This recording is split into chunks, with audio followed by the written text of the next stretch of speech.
So I once coached a brilliant marketing manager in Hong Kong named Jenny. She was sharp, full of great ideas, and eager to contribute. But in meetings, she struggled to get in a word edgewise. She told me, by the time I think of what to say, the topic has already changed. It's a real struggle. But her team assumed that she was quiet. But the problem was she just didn't know how to jump in. So we worked on one simple skill, interrupting politely. And once she learned how to do it right, her ideas finally landed. She started leading projects instead of watching them pass her by. And that's what today's episode is all about. Because, hey, speaking up matters. All right, let's break it down. I'm going to give you 5 strategies that you can use to politely interrupt in a meeting without sounding aggressive or awkward or feeling impolite. We'll talk about permission phrases, finding the golden pause, and transition phrases. So let's start with permission phrases. Instead of jumping in, ask for the floor. Yeah. Say, hey, can I jump in for a moment? Or, sorry to interrupt. May I add something here? That shows high respect. And be assertive here. You want to speak up. Say, before we move on, may I share a quick thought?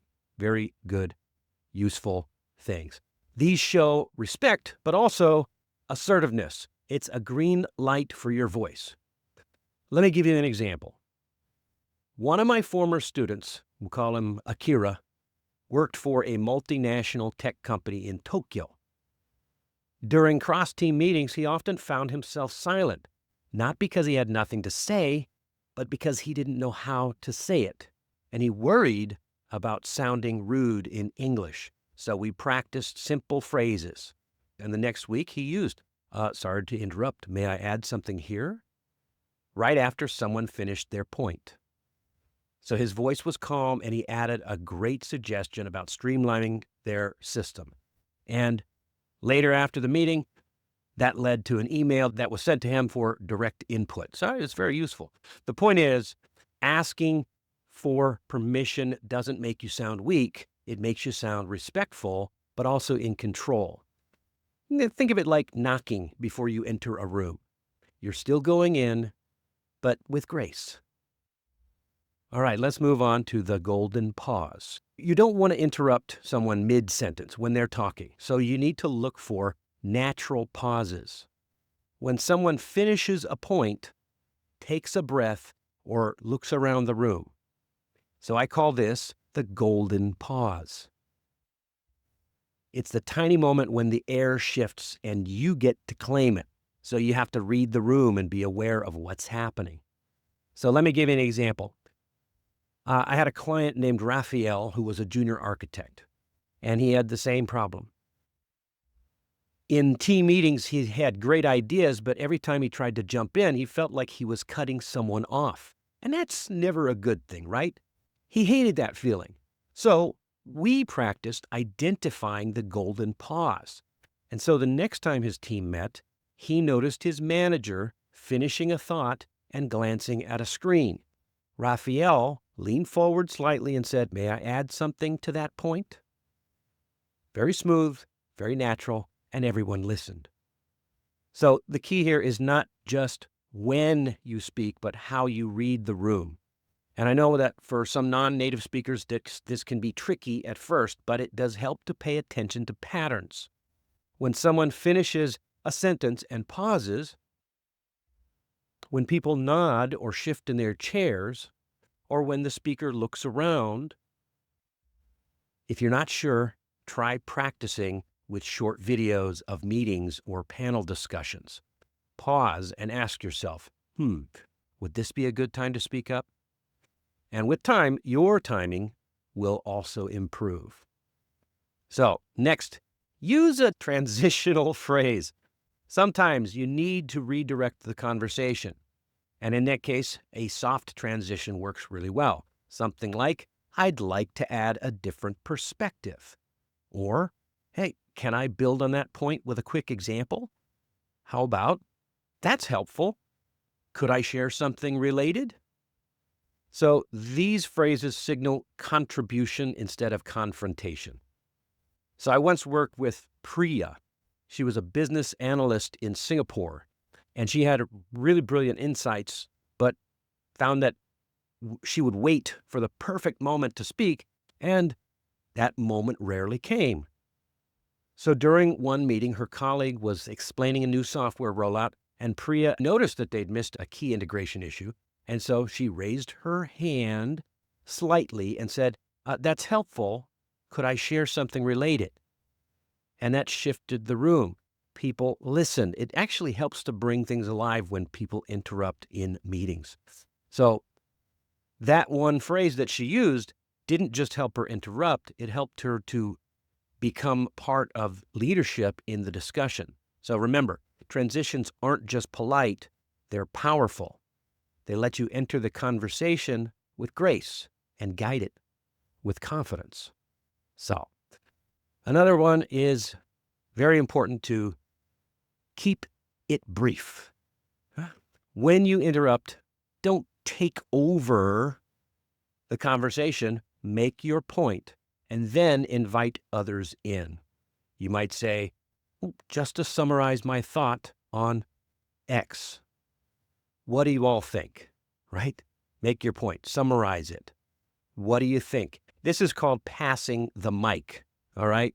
Passing the mic allows you to let other people speak and invite others in. Feel free to jump in. So you might say, I've got one quick idea. Here it is. And then say, feel free to jump in. This shows that you have leadership and you respect your team. So here's a story. I worked with Louis. He was a senior designer at a branding firm and very energetic and enthusiastic. And when he had something to say, he'd often keep going for several minutes. So his coworkers started tuning out, even though he had some valid, solid points. So we tried something new. He began using this line, one quick idea, and then I'd love to hear your thoughts. That change made a huge difference because people started listening and leaned in more. And the team was able to start building on his ideas rather than just zoning out. How you hand the mic back to your team is what earns you respect and builds collaboration. So you're not just the speaker, but a facilitator. Okay, number 5, body language cues. You don't have to always just use words. You can use your body language. Raise your hand slightly. That shows that you're ready to speak. Lean forward.